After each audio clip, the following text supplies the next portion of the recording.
कि उस सुन्नत वो फ़ेल है जिस पर हुज़ूर पाक सल्लल्लाहु अलैहि वसल्लम ने हमेशा मुदावमत फरमाई। मुदावमत दवाम से निकला है, दवाम का मतलब हमेशा। तो यानी कि सुन्नत वो अमल है कि जिस काम को नबी करीम सल्लल्लाहु अलैहि वसल्लम ने हमेशा किया हो और बग़ैर किसी कभी माने के कभी इसको तर्क नहीं फरमाया। कि कभी का मतलब मजबूत, माने का मतलब रोकने वाली चीज़, कि बग़ैर कोई यानी कि कोई ऐसी चीज़ आ गया, कोई ऐसा उज़र आ गया, मसलन तबीयत ख़राब हो गई है, ठीक है, बीमारी की हालत के अंदर।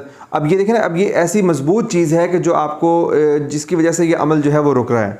तो हाँ, इस तरह जो है शरीयत के अंदर इजाज़त है कि बहुत सारी जब इंसान के अंदर कोई मजबूरी की हालत में मसलन पानी नहीं है, आप जो है ना वज़ू करना चाह रहे हैं और पानी नहीं है, तो अब वज़ू की सुन्नतें और पानी बहुत कम मिकदार में है, तो अगर आप वज़ू की सुन्नतें पूरी करने लग जाएंगे तो आप फ़राइज़ आपके छूट जाएंगे।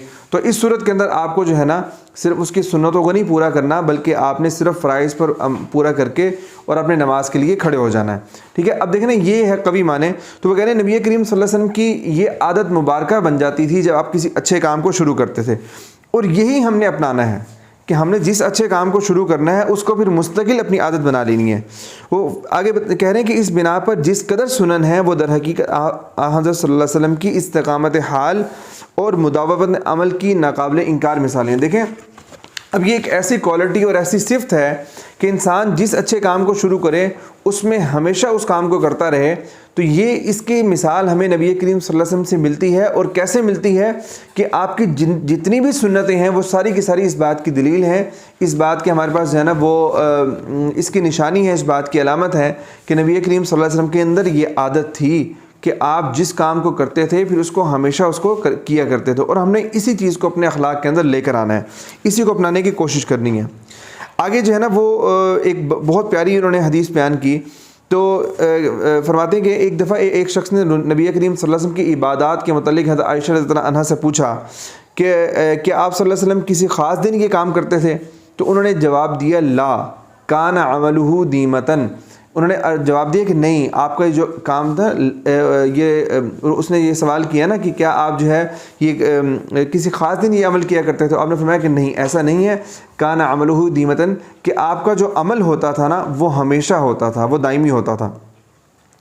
तो और आगे क्या फरमाया कि आप सल्लल्लाहु अलैहि वसल्लम का अमल झड़ी होता था, यानी जिस तरह बादल की झड़ी बरसने पर आती है, कि जिस तरह बादल से जब बारिश बरस रही होती है ना, तो ऐसे लगता है कि एक कतरे के पीछे दूसरा कतरा, पूरी लाइन के अंदर कतरे आ रहे होते हैं। ऐसे बारिश जो बरस रही होती है पूरी लाइन के अंदर बरस रही होती है कि वो बिल्कुल रुकने में नहीं आती। तो नबी करीम सल्लल्लाहु अलैहि वसल्लम का अमल भी ऐसे ही होता था कि आप अपनी ज़िंदगी का इसको हिस्सा बना लेते थे। इन दोनों पैराग्राफ में यही कुछ बयान हुआ। इसका खुलासा मतलब यही है कि नबी करीम सल्लल्लाहु अलैहि वसल्लम जब भी किसी काम को करते थे, अच्छे काम को अपनाते थे, तो वो फिर आपकी ज़िंदगी का हिस्सा बन जाता था, और हमने इसी चीज़ को अपनाना है। अच्छा, उसके बाद फिर आप सल्लल्लाहु अलैहि वसल्लम की ज़िंदगी के ना मुख्तलिफ वाक़यात, आगे कोई बात मुश्किल नहीं है ज़्यादा, कि आप नरम मिजाज थे, खुश अखलाक थे, नको सीरत थे, मतलब नेक सीरत थे, आपका चेहरा हंसता था, वक़ार और मतानत से गुफ्तगू फरमाते थे। संजीदगी, वक़ार का मतलब संजीदगी, शाइस्तगी से गुफ्तगू फरमाते थे। मतानत का मतलब बे संजीदगी और शाइस्तगी है। वक़ार का मतलब होता है आराम, सुकून, ठीक है, और मतानत का मतलब होता है संजीदगी, शाइस्तगी। तो ये दोनों मिलकर, दोनों लफ्ज़ इकट्ठे इस्तेमाल होते हैं कि वक़ार और मतानत से गुफ्तगू फरमाते थे। किसी के खातिर शिकनी नहीं करते थे। खातिर कहते हैं दिल को, कि हौसला शिकनी, किसी का दिल नहीं तोड़ते थे। अच्छा, मामूल ये था कि किसी से मिलने के वक्त हमेशा पहले ख़ुद सलाम और मुसाफ़ा फरमाते, और कोई शख्स झुककर आपके कान में कोई कुछ बात कहता तो उस वक्त तक उसकी तरफ से रुख ना फेरते जब तक वो खुद मुँह ना डाले। देखें, एक जो है किसी मिलने वाले से एक इंसान की इतनी ज़्यादा आप इज़्ज़त करते थे, एक आदमी आपके कान में कुछ बात कर रहा है तो आप उसकी तरफ उस वक्त तक मुतवज्जे रहते थे जब तक वो अपना मुंह साइड पर ना कर ले, वो अपनी बात मुकम्मल ना कर ले। किसी ने आपको मुसाफा किया तो आप उसके हाथों में हाथ दिए रखते थे जब तक वो खुद जो है ना वो अपने हाथ ना छुड़वा ले, ठीक है। और जो है ना आगे आखिर में कहते हैं मजलिस में बैठते तो आप सल्लल्लाहु अलैहि वसल्लम के जानू कभी हम नशीनों से, जानू कहते हैं घुटनों को। अब जब मजलिस में जब आप बैठते तो आप ये ऐसे, जिस तरह हमारे आमतौर पे होता है कि जो आदमी जिसको थोड़ा सा ओहदा ज़्यादा मर्तबा मिल जाए ना, तो उसके लिए ख़ास बैठने की जगह होती है, अलग उसके लिए तख्त लगाया जाता है, उसको वो जो गद्दे लगाए जाते हैं वहाँ बिठाए। नबी करीम सल्लल्लाहु अलैहि वसल्लम के अंदर आजिज़ी इस कदर थी, इतनी ज़्यादा आजिज़ी और सादगी थी कि आज जो अपने साथियों के साथ मजलिस में बैठे होते तो आप अपने घुटने भी उनसे आगे न रखते, यानी कि मतलब थोड़ा सा आगे होकर बिना बैठते कि नुमाया, थोड़ा सा नुमाया नज़र आए, बल्कि आने वाले जो लोग होते थे उनको देख कर जो है बाज़ औक़ात पहचानना मुश्किल हो जाता था कि नबी करीम सल्लल्लाहु अलैहि वसल्लम इनमें से कौन से हैं, क्योंकि आप उनके बिल्कुल घुल मिल कर बराबर उनके साथ बैठते थे। एक दफ़ा जो है कहते हैं नजाशी के हाथ से एक सफ़ारत आई, कोई सफ़ीर वहाँ से आया कोई पैगाम वगैरह लेकर, तो आप सल्लल्लाहु अलैहि वसल्लम ने उसको अपने पास ख़ुद मेहमान रखा और ख़ुद बनफ़्से नफ़ीस यानी कि ख़ुद अपनी ज़ात के अतबार से ख़ुद उसकी मेहमानदारी के, उसको बर्तन उठा के दे रहे हैं, उसको जो है वो खाना खिला रहे हैं, उसके मेहमानदारी के काम आपने ख़ुद किए। सहाबा ने अर्ज़ किया कि रसूल अल्लाह हम ये काम करते हैं, तो आपने फरमाया कि इन लोगों ने मेरे दोस्तों की खिदमत गुजारी की है, इसलिए मैं ख़ुद इनकी खिदमत गुजारी करना चाहता हूँ। कि जो सहाबा के नाम नजाशी के पास जो है वो चले गए थे रज़ी अल्लाह तआला अन्हु, वो मुसलमान हो गए थे नजाशी बाद में, तो हबशा जिन्होंने हिजरत की थी तो नजाशी ने उनका बहुत अच्छे तरीके से इस्तकबाल किया था। तो नबी करीम सल्लल्लाहु अलैहि वसल्लम ने उनका वो एहसान जो है वो उनकी नेकी याद रखी और उनके भेजे हुए आदमी की ख़ुद आपने खिदमत की। आगे वो कहते हैं कि मजालिस सोहबत में लोगों की नागवार बातों को बर्दाश्त फरमाते और इसका इजहार ना करते। जब लोगों के साथ बैठे होते, मजलिस लगी होती, तो लोग अगर कोई इस तरह कोई गलत बात कर देते या कोई ऐसी हरकत कर लेते तो आप उसको बर्दाश्त करते थे और उसका जो है लोगों के सामने उसको जब सबको इकट्ठा करके आप फरमा देते थे। ऐसे उस वक्त उनको लोगों को डांटते इस तरह नहीं करते थे कि ताकि किसी का हौसला शिकनी ना हो। उन्होंने वाक़या इस बारे में बयान किया है कि हज़रत ज़ैनब रज़ियल्लाहु अन्हा से जब नबी करीम सल्लल्लाहु अलैहि वसल्लम का जो है निकाह हुआ, तो खाना खाने के बाद जो दावत वलीमा आपने खिलाई, उसके बाद वो सारे लोग वहीं पर जो है वो सहाबा कराम बैठे रहे, आपस में बातचीत करते रहे, बहुत देर तक जो है वो बातें करते रहे। अब नबी करीम सल्लल्लाहु अलैहि वसल्लम को उनका ये जो है बातें करना नागवार गुजर रहा था कि आपने खाना खा लिया तो अब उठ कर चले जाएँ, और जो है ना अब वो बाकी ज़ाहिर बात है घर वालों ने खाना समेटना है, बर्तन समेटने हैं और अपने मामलात करने हैं जो भी है, तो अब वो बैठे बातें करी जा रहे हैं। तो आपको ये बात नागवार महसूस हो रही थी, लेकिन इसके बावजूद आपने उसका इजहार नहीं किया, आप उठकर चले गए। फिर इसके ऊपर अल्लाह ताला की आयतें नाज़िल, फिर दोबारा आए तो दोबारा आप वही बैठे हुए थे वहीं पर, तो फिर इस पर अल्लाह ताला ने आयतें नाज़िल फरमा के मुसलमानों को जो है वो आदाब सिखाए कि इस तरह ये काम करना है। अब देखिए ना, अब अल्लाह ताला ने आयतें नाज़िल फरमा दी, वो हमारे लिए भी सबक हो गया, क़यामत तक आने वाले इंसानों को सबक हो गया, तो उसमें जो है वो फ़ायदा ज़्यादा हो गया ना। और उसमें जिन लोगों ने ये गलती हुई थी उन्होंने भी जो है ना उनको भी बिल्कुल महसूस नहीं हुआ, उनकी हौसला शिकनी भी नहीं हुई।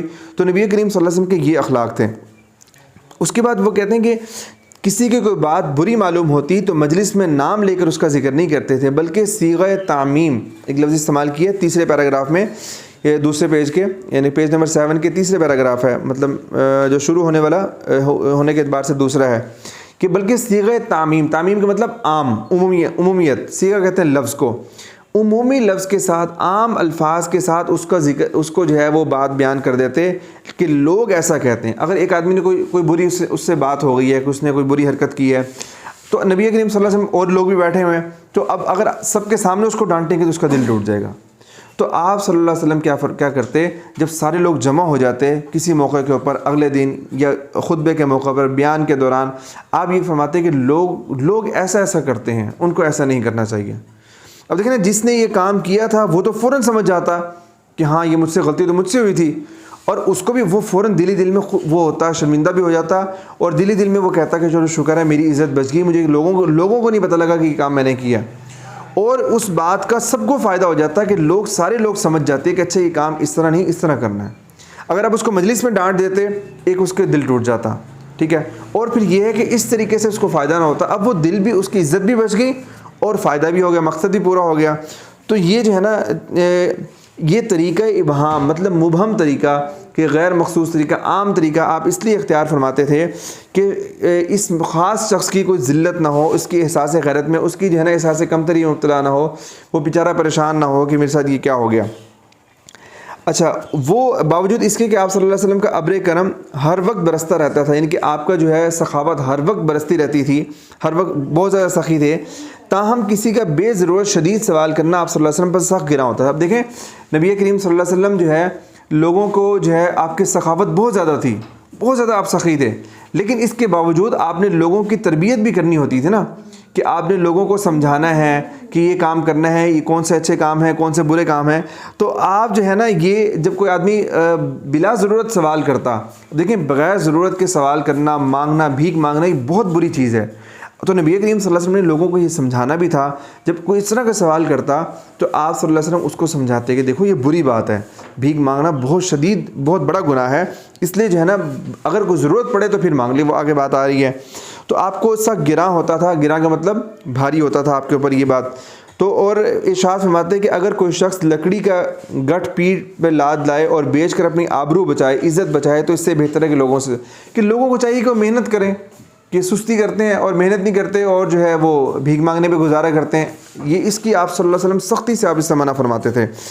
अच्छा, एक बार आगे भी उन्होंने वाक़या बयान फरमाया कि ये जो हज्जतुल विदा के मौके पर कुछ 2 आदमी आए तो आपने उनको जो है वो मना फरमाया। फिर जो है ना एक जो तीसरी बात जो तीसरे पैराग्राफ में कुबैसा नाम के एक साहब थे जो मकरूज़ हो गए थे, यहाँ से पैराग्राफ, इसमें नबी करीम सल्लल्लाहु अलैहि वसल्लम ने जो है ना इरशाद फरमाया कि हाथ फैलाना किन के सामने जो है किन लोगों के लिए जायज़ है। फरमाया कि सिर्फ 3 शख्सों को हाथ फैलाना, लोगों के सामने हाथ फैलाना 3 शख्सों को रवा है, रवा का मतलब जायज़ है। एक उस शख्स को जो कर्ज से ज़्यादा ज़ेर बार हो, यानी कि कर्ज़ इतना ज़्यादा जो है ना उसके ऊपर चढ़ गया कि उसकी जो असल कमाई से ज़्यादा भी उसके ऊपर जो है वो कर्ज़ है, तो वो मांग सकता है कि अब कर्ज़ उतारने की कोई सूरत नज़र नहीं आ रही, तो उसने कर्ज़ लिया था, अब वो किसी से मांग सकता है कि भाई मेरी जो है ना वो मदद कर दो, लेकिन जब उसकी ज़रूरत पूरी हो जाए तो उसको रुक जाना चाहिए।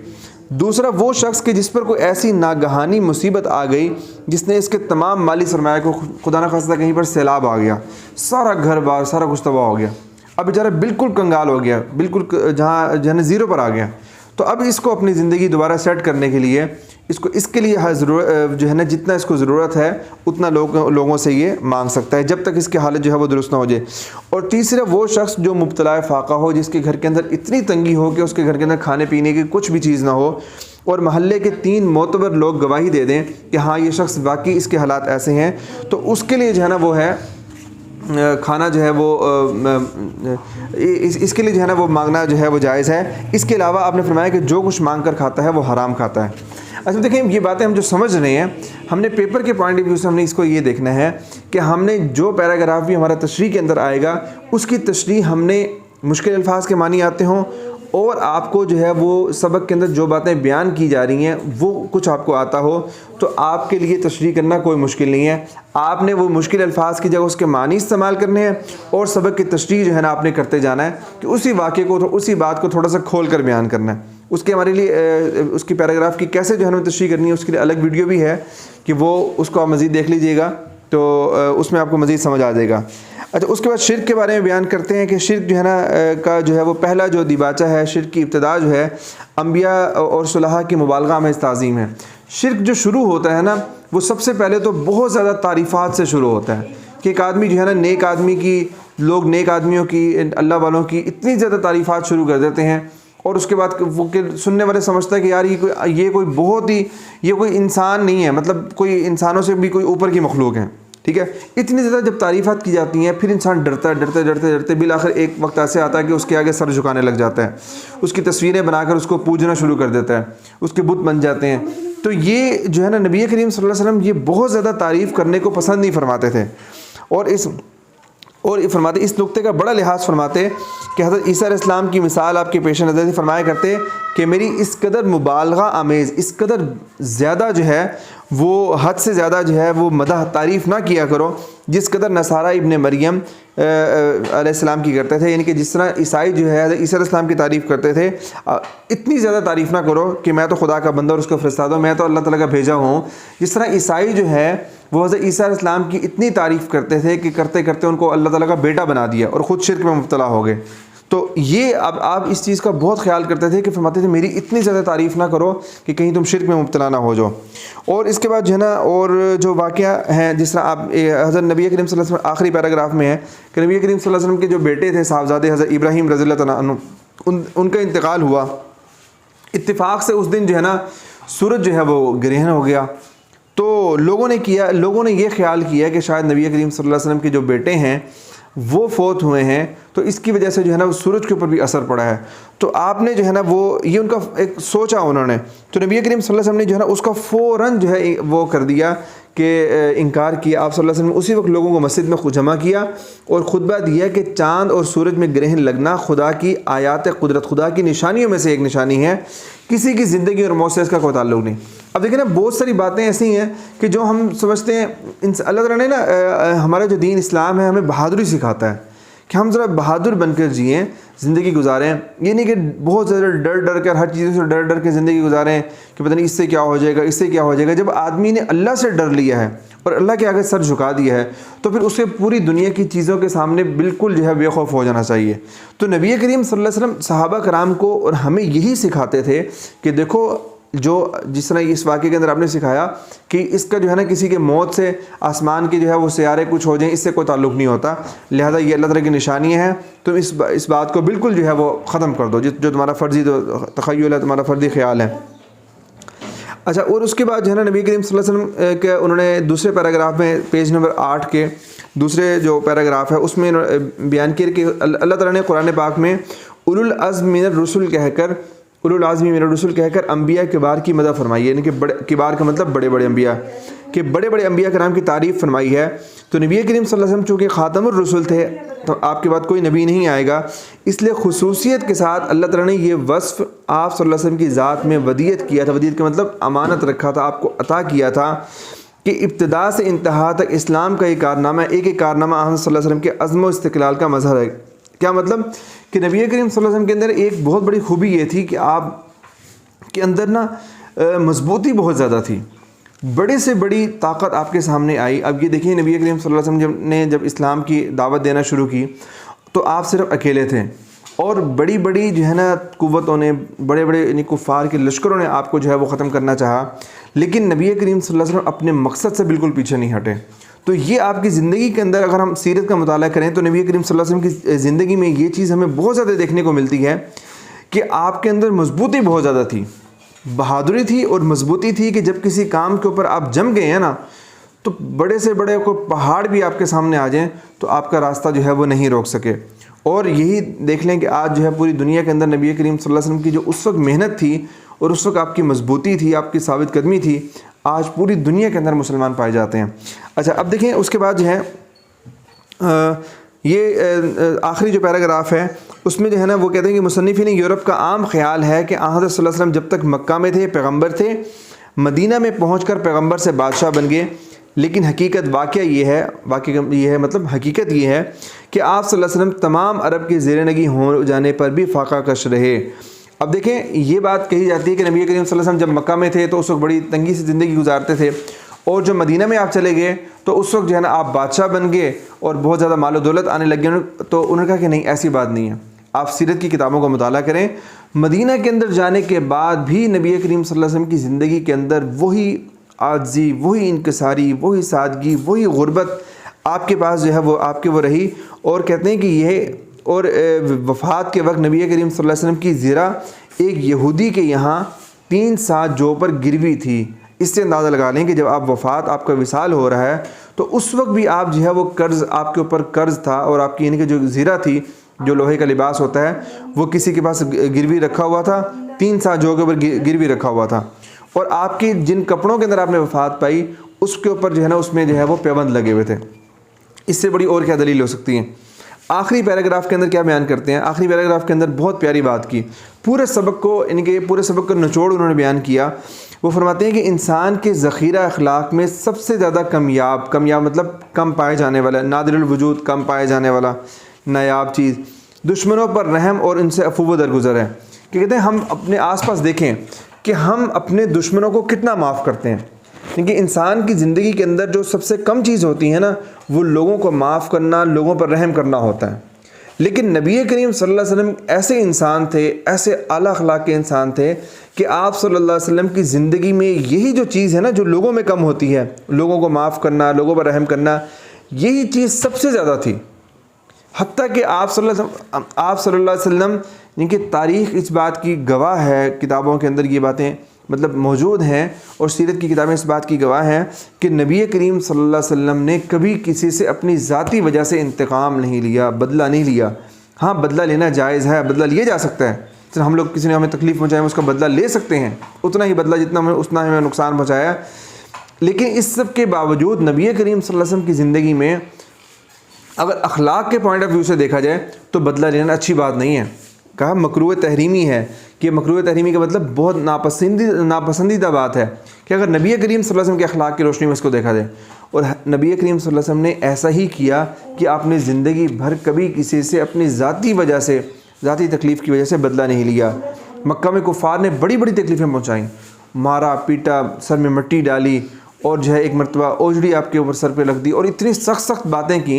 ये तो थे ना जिस्मानी ज़ख़म थे, और जो दिल पे जो ज़ख़म लगे आपके, और आपको इतनी सख्त किस्म की बातें करते थे, बुरा भला कहते थे। तो उन सबको जब नबी करीम सल्लल्लाहु अलैहि वसल्लम ने फ़तह मक्का के मौके पर सारी बातों को भुलाकर सबको माफ़ कर दिया। ठीक है, तो ये जो है ना आपने कि अपनी ज़ाती वजह से आपने किसी से इंतकाम नहीं लिया। तो ये हमारा सबक था। अब इसमें जो है ना हमने देखे ना दो चीज़ों को हल करने की कोशिश की है। देखिए, मैं आपको ये नहीं कहता कि हमने सारे अल्फाज मायने इसको कवर हो गए, लेकिन जितना, क्योंकि लेक्चर बहुत ज़्यादा लंबा हो जाता टाइमिंग, इसलिए जो है उसको टाइम का भी हमने थोड़ा सा ख्याल रखा है। एक तो मुश्किल अल्फाज के मानी हमारे कुछ ना कुछ हो गए। पैराग्राफ की तशरीह देखें, जब तक आपको सबक समझ नहीं आएगा उस वक्त तक आप तशरीह नहीं कर सकते। तशरीह के अंदर सबसे बुनियादी चीज़ है आपके जो मुश्किल अल्फाज के मानी हैं, कुछ आपको यहाँ से पता लग गए, कुछ ये कि आपने डिक्शनरी से देखकर, आप जो है लुगत से देखकर अल्फाज के मानी एक दफ़ा आपने कर लिए। उसके बाद उस सबक, उस पैराग्राफ को आपने अपने अल्फाज के अंदर समझाना है। जिस तरह मैं आपको समझा रहा हूँ ना, अपने अल्फाज में समझा रहा हूँ, अब इस तरह आपने एक बात को थोड़ा सा लेकर उसको आपने अपने अल्फाज में समझाना है, और इसी का नाम तशरीह है। और उसके बाद जो है मशकी सवालात के जवाब जो हैं, मशकी सवालात के जवाब इसके अंदर सारे के सारे मौजूद हैं। आप माशाल्लाह 9th क्लास के हैं, आप जो है ना वो उसमें आसानी के साथ आपको मिल जाएंगे। जो एक दो बातें हैं वो मैं उसमें आपको बता देता हूँ कि ये जिस तरह सवाल नंबर 10 है कि इंसान के ज़ख़ीरा अखलाक में सबसे कामयाब और नादिरुल वजूद जो है वो चीज़ क्या है। तो ये आखिरी पैराग्राफ में है कि इंसान के ज़ख़ीरा अखलाक में सबसे कामयाब और नादिरुल वजूद चीज़ दुश्मनों पर रहम और इनसे अफूवत दरगुज़र है। ठीक है, अच्छा, और इसके अलावा जो है ना बाकी सारे के सारे जो है ना ये सवालात बिल्कुल जो है वो सेम हैं। एक और सवाल है कि सवाल नंबर 3 है कि नबी करीम सल्लल्लाहु अलैहि वसल्लम अपने तमाम कामों में किस उसूल की पाबंदी फरमाते थे। तो इसका जो पहले सबक जहाँ से शुरू हो रहा है, सबक के दूसरे पैराग्राफ में देखें कि नबी करीम सल्लल्लाहु अलैहि वसल्लम अपने तमाम कामों में इसी उसूल की पाबंदी फरमाते थे। इसको आप कट कर देंगे, बल्कि लिखेंगे नबी करीम सल्लल्लाहु अलैहि वसल्लम अपने तमाम कामों में इस्तिकामत हाल और मुदावत अमल की पाबंदी फरमाते थे। ये इसका जो है ना यहाँ से वो जवाब होगा। और बल्कि आगे भी चलेगा कि जिस काम को जिस तरीक़ा से जिस वक्त आप सल्लल्लाहु अलैहि वसल्लम ने शुरू फरमाया उस पर बराबर शिद्दत के साथ कायम रहते। सुन्नत का लफ्ज़ हमारी शरीयत में इसी उसूल से पैदा हुआ है, क्योंकि आपका जो बोर्ड के जो पेपर पैटर्न के लिहाज से आपको जो मुख्तसर सवाल का जो जवाब है ना वो 3 से 4 लाइनों पर मुश्तमिल होना चाहिए। तो अगर आप बिल्कुल एक लाइन लिख देंगे तो आपको 2 नंबर नहीं मिलेंगे। 2 नंबर लेने हैं तो आपको जो है ना उसमें पूरे नंबर लेने हैं, तो आपको थोड़ा सा उसको जवाब जो है वो लंबा करना पड़ेगा। बाकी तमाम जो है ना जितने भी सवाल हैं, 10 सवाल मैंने इसमें सवालों के जवाब मैंने देखे हैं अच्छी तरह, तो वो तकरीबन आप थोड़ा सा 3-4 दफ़ा अगर सबक को पढ़ लेंगे आपको ख़ुद ब खुद सवालों के जवाब समझ में आ जाएंगे। बाकी जो है ना एक आखिरी चीज़ हमारी रहेगी कि जो सवाल नंबर 2 है, मंदरजे अल्फाज व तरकीब के मानी लिखें और जुमलों में इस्तेमाल करें। जुमलों में इस्तेमाल करना बोर्ड के अभी तक तो आपको जो 2019 का पेपर है उसके लिहाज से तो अब तक जो है ना वो नहीं है कि अब जुमलों में इस्तेमाल करने वाला सवाल नहीं होता। ठीक है, लेकिन मुश्किल अल्फाज के मानी बहरहाल वो तो हमने करने हैं। तो उसमें देख लें कि जिनसे फरामा कि ऐसी चीज़ जो बहुत ज़्यादा हो, बहुत ज़्यादा पाई जाए। नादिरुल वजूद कम पाया जाने वाला। मकरूह तहरीमी सख्त नापसंद। मकरूह तहरीमी का लफ्ज़ है ना असल तो फ़िक़ह का लफ्ज़ है कि मसाइल के अंदर ये लफ्ज़ बोला जाता है, लेकिन यहाँ पर इसका मतलब हम करेंगे सख्त नापसंद। ज़रो सीम मालो दौलत। उलुल अज़्म बुलंद और पुख्ता इरादों वाले, बुलंद और पुख्ता इरादों वाले, पक्के इरादों वाले लोग, और वो अम्बिया का नाम है।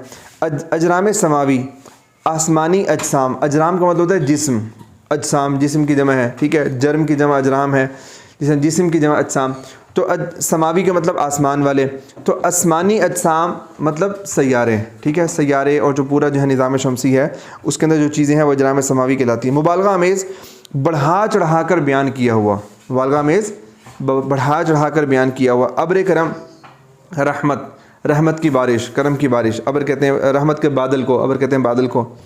सीग़े तामीम उमूमी लफ्ज़, तामीम का मतलब आम, तो उमूमी लफ्ज़, सीगा का मतलब लफ्ज़। नुकू सीरत नेक सीरत, तो ये हमारा यहाँ तक हमारा सबक था।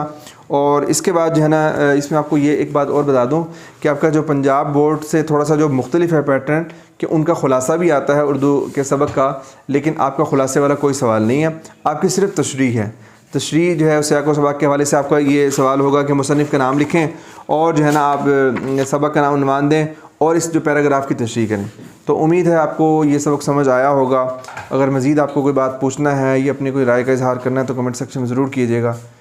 अस्सलाम वालेकुम।